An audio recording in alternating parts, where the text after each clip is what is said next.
Current affairs linkage with UPSC syllabus में आप सभी का स्वागत है।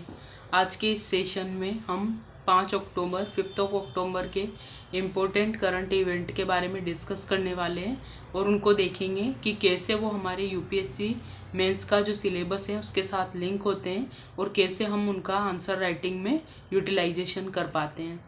तो सबसे पहली जो करंट इवेंट है वो है विशेषाधिकार को लेके, जिसके बारे में हमने कल भी डिस्कस किया था कि ये जो है अभी पुनर्विचार के लिए सुप्रीम कोर्ट में मुद्दा उठ गया है वापस, क्योंकि ये जो डिसीजन था वो इसके बारे में पहले भी हो चुका है। तो एक केस था पीवी नरसिंह राव का जो केस था, उसमें अब इसके ऊपर पुनर्विचार की बात उठ रही है। तो इसके बारे में अलग अलग टाइम पे डिबेट होंगे, जिसको कि आपको हमेशा ध्यान में रखना है, क्योंकि ये बहुत इंपॉर्टेंट टॉपिक है विशेषाधिकार। ये हमने कल भी देखा था कि हमारे जीएस पेपर 2 का में स्पेशली मेंशन है सिलेबस में कि संसद और सांसदों के विशेषाधिकार। अब जो आज जो अपडेशन हुआ है उसमें वही एक तो केस के बारे में बताया गया है, एक ये बताया गया है कि सदन के अंदर जो विशेषाधिकार है वो सदन के बाहर लागू नहीं होते, और कुछ एक टर्म है पर इक्यूरियम, फैसले में कानून की अनदेखी हुई हो इसलिए सही नहीं है। इसका ये मीनिंग होता है, ये टर्म आप ध्यान रखना, कभी कभी पूछ लेते हैं ऐसा टर्म्स भी। तो ये जो विशेषाधिकार है ये वाला पूरा टॉपिक आपके लिए इम्पोर्टेंट है, और इससे जुड़े हुए जितने भी केस हैं वो भी आपके लिए इम्पोर्टेंट हो जाते हैं। अब हम नेक्स्ट इवेंट पे बढ़ते हैं, वो है नज सिद्धांत। आर्थिक विकास के लिए नज सिद्धांत या नज थ्योरी। ये जो बात कही है ये सीतारमण जी ने कही है, वित्त मंत्री जी ने, कि आर्थिक विकास के लिए अर्थशास्त्री रिचर्ड थेलर के नज सिद्धांत का इस्तेमाल उन्होंने किया है अलग अलग योजनाओं में। भारत की ज़रूरतों के मुताबिक आर्थिक गतिविधियों को प्रोत्साहन करने के लिए नज सिद्धांत का एक टूल के रूप में उपयोग उन्होंने किया है। और उन्होंने बताया कि हमने ऐसा बेटी बचाओ बेटी पढ़ाओ योजना और ई श्रम, असंगठित श्रमिकों के लिए जो ई श्रमिक पोर्टल है वहाँ जनधन योजना है, वहाँ अलग अलग स्वच्छ भारत मिशन, इन सभी में नज थ्योरी का यूज़ किया गया है। अब आपका बेसिक काम ये हो जाता है कि नज थ्योरी क्या है और कैसे प्रयोग की जाती है, कहाँ कहाँ हमारी योजनाओं में गवर्नमेंट के जो इनिशिएटिव हुए हैं वहाँ ये थ्योरी किस तरीके से वर्क कर रही है, और नज थ्योरी के से हम क्या क्या कर सकते हैं, उसका यूज़ करके एज ए टूल उसको सोशल लेवल पे क्या क्या उसके द्वारा किया जा सकता है, ये आपको एक आयाम कंप्लीट करना है। तो सबसे पहले बेसिक शुरुआत होगी कि नज थ्योरी जो है वो है क्या। तो नज थ्योरी जो है वो व्यावहारिक अर्थशास्त्र का एक पार्ट होती है। इसमें आपको इस तरीके से लोगों के व्यवहार को मतलब उनको इस तरीके से डायरेक्शन दी जाती है लोगों के व्यवहार को, जिससे कि ऐसा वातावरण बना दो कि वो उसी तरीके से बिहेव करने लगे जैसा हम चाहते हैं। तो ये होता है एक नज थ्योरी। एक छोटा इजी कॉन्सेप्ट था, लेकिन इसका डीप वर्जन आप देखना, गूगल करना और नज थ्योरी को जानने की कोशिश करना। जब आप इसके बारे में डिटेल में पढ़ेंगे तो आपको पता चलेगा कि और क्या क्या इसके एस्पेक्ट हैं। ये एक बहुत बड़ी थ्योरी है जिसके अलग अलग रूल्स होते हैं। एक बार बेसिक आप कवर कर लेना है, फिर इस थ्योरी का यूज़ आप बहुत सारी जगह कर पाएंगे। जब भी कभी आर्थिक विकास की बात आएगी और आपसे कुछ सलाह मांगी जाएगी तो वहाँ आप लिख सकते हैं कि हम नज थ्योरी का यूज़ करके इसको आर्थिक विकास को प्रोत्साहन दे सकते हैं। ऐसे ही जब हम पर्यावरण की संरक्षण की बात करते हैं, तो जब हम वन वृक्षारोपण की बात करते हैं तो वहाँ पे भी नज थ्योरी का यूज़ कर सकते हैं हम। अलग अलग बहुत सारी जगह पे आप नज थ्योरी, ऐसे बिहेवियरल चेंजेस जहाँ पे भी हमको करने हैं, पेट्रियार्किकल सोसाइटी में चेंजेस कुछ करने हैं, ऐसे बहुत सारे आयाम है जहाँ पे कि हम इसका यूज़ कर सकते हैं। तो फिर आप उसको अपनी आंसर राइटिंग में फिट कर पाएंगे। तो नज थ्योरी को आपको पढ़ना है। अब नेक्स्ट जो टॉपिक है वो है टिकाऊ बने चिकित्सा आपूर्ति तंत्र। ये एक एडिटोरियल है जो कि दैनिक जागरण में आया था, इसको आपको पढ़ना है। ये आपके स्वास्थ्य का जो सेगमेंट है जीएस पेपर 2 में जो मेंशन है स्वास्थ्य टॉपिक, उसको अच्छे से उसके आंसर राइटिंग आप कर पाएंगे इसको पढ़ने से। इस तरीके के आर्टिकल से आपको समझ में आता है कि क्या क्या चल रहा है, कैसे अलग अलग आयाम होते हैं। जो स्वास्थ्य सेक्टर का सिर्फ एक आयाम, सिर्फ अस्पताल या पेशेंट सिर्फ वहीं तक सीमित नहीं है, इसके बहुत सारे आयाम होते हैं, वो भी आपको समझने पड़ेंगे। तो जब आप वहाँ जाएंगे तब ऐसे एडिटोरियल पढ़ते हैं तो आपको समझ में आएगा कि किस तरीके से अलग अलग लेवल की चीज़ें हैं। तो ये आप एडिटोरियल आप पढ़ लेना। फिर नेक्स्ट जो टॉपिक है वो है आतंकी संगठन। अभी जो हमारे केंद्रीय गृह मंत्री हैं उन्होंने कहा है कि नए आतंकी संगठनों को लेकर उन्होंने सख्त कदम उठाने की बात कही है। इसमें आप अपने आंसर में एक उन्होंने चीज़ मेंशन की है, उसको आप अपने आंसर में लिख सकेंगे। उन्होंने कहा कि सभी केंद्रीय और राज्य स्तरीय जो आतंकवाद निरोधी एजेंसियां हैं उनके लिए एक जैसा प्रशिक्षण होना चाहिए। मतलब कि ऐसा नहीं हो कि सेंटर लेवल पे अगर कोई एजेंसी आतंकवाद से लड़ने के लिए गठित हुई है तो उनका प्रशिक्षण या उसके प्रशिक्षण के तरीके सारे अलग हों, और जो राज्य स्तर पे मिल रही है उनको अलग तरीके से दिया जाए। इनका कहना है कि सभी को एक ही जैसा ट्रीटमेंट मिले, यानी एक ही जैसा प्रशिक्षण मिले, ताकि जो आतंकवाद है उससे जब हम लड़ने के लिए फील्ड में उतरें तो हमारी कार्य पद्धति में अंतर नहीं हो।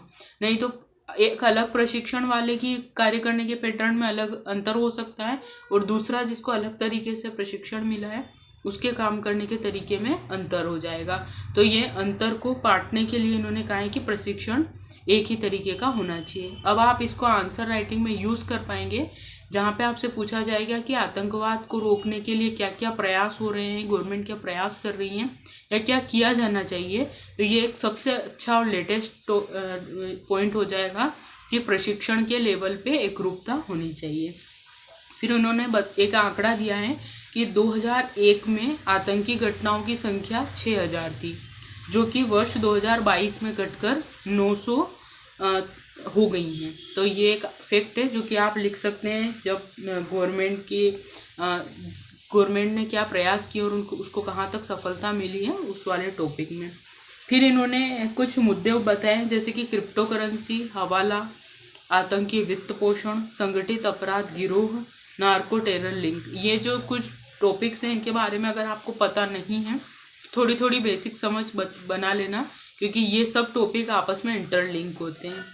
तो ये था आतंकवाद को। फिर एक और इन्होंने बात कही कि आतंकवाद के खिलाफ जो हम लड़ाई लड़ते हैं उसमें गांव के स्तर से लगा के राष्ट्रीय स्तर या वैश्विक स्तर तक और देश के विभिन्न राज्यों से लेकर अंतर्राष्ट्रीय सहयोग के साथ हमको काम करना पड़ेगा। ये बात आप इसको ऐसे भी लिख सकते हैं कि हमको वैश्विक सहयोग करना है, लेकिन जब आप इसको ऐसे लिखते हैं ना कि गांव के स्तर से वैश्विक स्तर तक, तब इसका इम्पैक्ट ज़्यादा होता है। और ये भी वहीं यूज़ आएगा जब आपसे पूछा जाएगा कि आप क्या सलाह देंगे, आपके क्या सुझाव हैं, उसमें आप इसको लिख सकते हैं। ये जो टॉपिक है हमारा वो जीएस पेपर 3 के आतंकवाद टॉपिक के साथ में लिंक होता है। नेक्स्ट जो टॉपिक है वो है चुनौतियां हिमालय की। अभी हमने देखा कि सिक्किम में जो तबाही हुई है, बादल फटने की घटना हुई है, उससे जो जितनी भी क्षति हुई है वो देखी। इससे पहले हमने भूस्खलन देखे हैं, जब बारिश का मौसम था तब भूस्खलन हुए थे।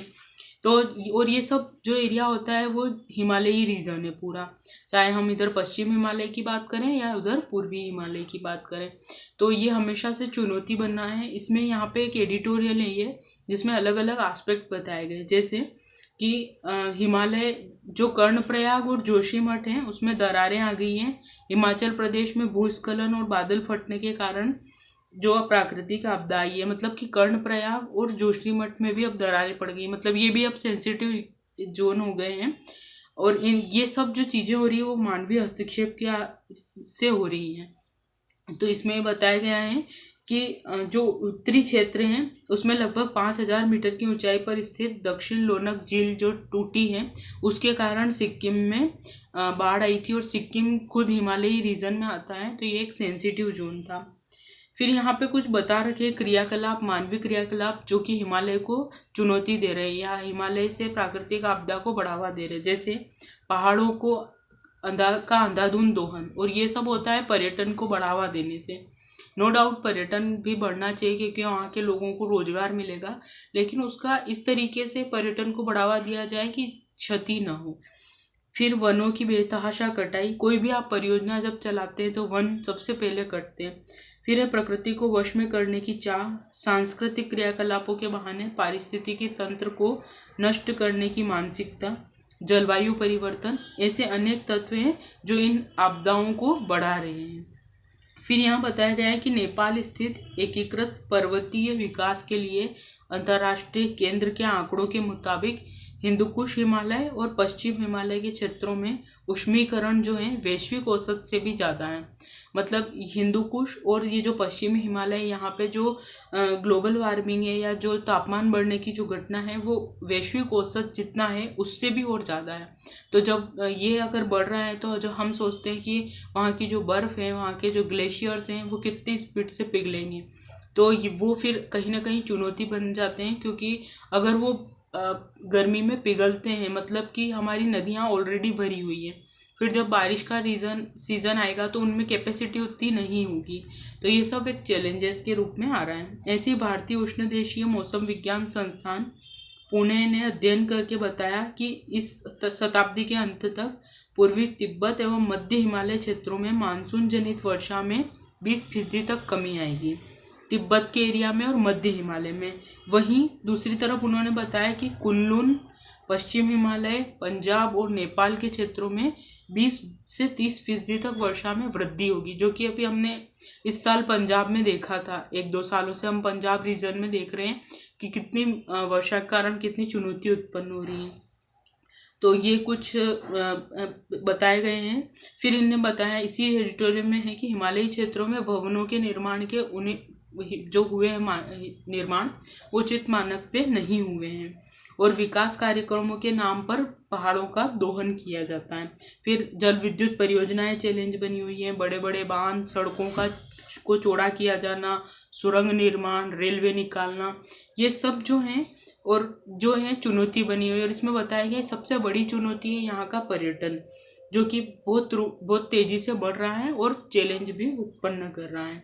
फिर यहाँ पे कुछ फैक्ट्स दिए हुए हैं जो आप पढ़ना। फिर मैंने कल आपको बताया था कि हिमालयी रीजन अपने आप में बहुत इंपॉर्टेंट टॉपिक है, जिसके के बारे में आपको बहुत अच्छे से तैयारी कर लेना है। ऐसे जो एडिटोरियल आते हैं वहाँ से आपको कुछ फैक्ट्स उठाने हैं और क्या कारण है, इसमें बहुत सारे कारण बताए गए हैं। इसी एडिटोरियल में कुछ सुझाव दिए गए हैं, कुछ आंकड़े दिए हुए हैं और कुछ जो संस्थाएं हैं उनने क्या चैलेंजेस आने की बात कही है, वो इम्पोर्टेंट एक जगह पे रख लेना, क्योंकि इस तरीके के क्वेश्चन हमेशा से जनरेट होते हैं तो आपको सुविधा होगी।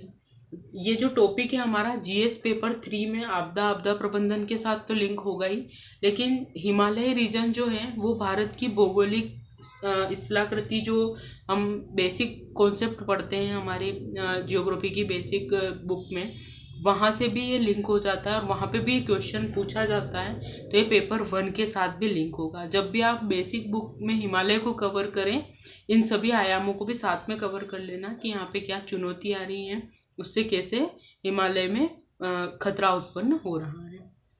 नेक्स्ट जो टॉपिक है वो है ई वाहन व कार्बन उत्सर्जन को लेके एक डेटा है हमारे पास कि ई वाहनों से कार्बन उत्सर्जन में 37.71 हजार टन की कमी आई है। ये एक बहुत इंपॉर्टेंट डेटा है जिसको कि आप कहीं पे लिख लेना। जब भी कार्बन उत्सर्जन को लेके कोई कॉन्सेप्ट आए, पर्यावरण प्रदूषण, जलवायु परिवर्तन को लेके, वहाँ पे आप इसको लिख सकेंगे। एक और डेटा है इसी में, इलेक्ट्रिक वाहनों को अपनाने के लिए फेम इंडिया स्कीम जो चलाई गई थी इलेक्ट्रिक वाहनों को प्रोत्साहित करने के लिए, उसमें करीब 1,16,598 इलेक्ट्रिक वाहनों को करीब 4,807 करोड़ रुपए का मार्ग प्रोत्साहन के लिए समर्थन किया है। मतलब इतने पैसा अलॉट किया गया है उसके लिए। तो ये भी आप लिख सकते हैं कि एक स्कीम चलाई गई है, ये पता होनी चाहिए आपको। स्कीम के बारे में थोड़ा बहुत पढ़ लेना। मेन तो इसका ये जो डेटा था कि 37.71 हजार टन की कमी आई है कार्बन उत्सर्जन में, ये इम्पोर्टेंट था। अब हम कुछ टॉपिक देखते हैं, क्वेश्चन एक दो क्वेश्चन जो 2023 में पूछे गए थे, उसका आयाम क्या था, लेकिन 2 इंटरलिंक टॉपिक थे, वो देखते हैं। पहला क्वेश्चन है, प्रासंगिक संवैधानिक प्रावधानों और निर्णय विधियों की मदद से लैंगिक न्याय के संवैधानिक परिप्रेक्ष्य की व्याख्या कीजिए। मेन टॉपिक था लैंगिक न्याय, लेकिन लैंगिक न्याय पे डायरेक्ट क्वेश्चन न पूछ के उसको प्रासंगिक संवैधानिक प्रावधानों, संविधान में क्या क्या प्रावधान है और निर्णय विधि क्या क्या जो सुप्रीम कोर्ट वगैरह ने डिसीजन दिए हैं उनके आधार पे आपको इसको लिखना है संवैधानिक परिप्रेक्ष्य में। तो कोई भी टॉपिक जब आप पढ़ें तो उसको सिर्फ ऐसे नहीं पढ़ने की लैंगिक न्याय क्या है, इसके कारण प्रभाव, वो सब इंटरलिंक भी करना पड़ेगा, क्योंकि लैंगिक न्याय जो है वो हमारे जो अधिकार है, मूल अधिकार, उनमें भी दिया हुआ है। फिर जब हम नीति निर्देशक तत्वों में जाते हैं वहाँ पे भी इनके बारे में पढ़ते हैं, और अलग अलग जगहों पे आप पढ़ेंगे तो उनको यहाँ से इंटरलिंक करना पड़ेगा। तो टॉपिक तो लैंगिक न्याय था, लेकिन किस तरीके से इसको ट्विस्ट दिया गया है। ऐसे ही जब हम महिलाओं के जो अभी आरक्षण की बात करते हैं उस पर किस तरीके से क्वेश्चन आया, क्वेश्चन उसी को आधार बना के है, लेकिन उसमें किस तरीके से सेकेंड टॉपिक को लिंक किया गया है, तो कैसे हमको दो टॉपिक का इंटरलिंक समझना है, इसके बारे में ये मैं बताने की कोशिश कर रही हूँ। भारत में राज्य विधायिकाओं में महिलाओं की प्रभावी एवं सार्थक भागीदारी और प्रतिनिधित्व के लिए नागरिक समाज समूह के योगदान पर विचार कीजिए। मतलब पूछा तो यही गया है कि महिलाएं जो हैं विधायिकाओं में किस तरीके से आए, लेकिन उसके साथ एक टॉपिक इंटरलिंक कर दिया नागरिक समाज समूह। तो अब आपको दोनों चीज़ें पता होगी तब आप इसका आंसर लिख पाएंगे। तो मेंस में बहुत ज़रूरी है कि आप चीज़ों को इंटरलिंक करके पढ़ें, और जब तक आप दो टॉपिक को इंटरलिंक नहीं करेंगे तब तक आपको यूपीएससी मेंस में हमेशा चैलेंज आएगा। इसलिए कोई भी टॉपिक पढ़ें तो उसको ओवरऑल तरीके से पढ़ें और उसके सारे आयामों को टच करें और उसको देखिए कि कैसे ये आपस में इंटरलिंक हो सकते हैं। जब आप सिलेबस को पता याद रखेंगे ना माइंड में, तब आपके साथ में ये चीज़ होगी कि आप इंटरलिंक कर पाएंगे। जब तक आपको पता नहीं कि आपके सिलेबस में क्या टॉपिक हाईलाइटेड है, तब तक आप इनको इंटरलिंक नहीं कर पाएंगे। तो ये थी आज की बेसिक करंट इवेंट्स। कल मिलेंगे नेक्स्ट सेशन में। Thank you so much.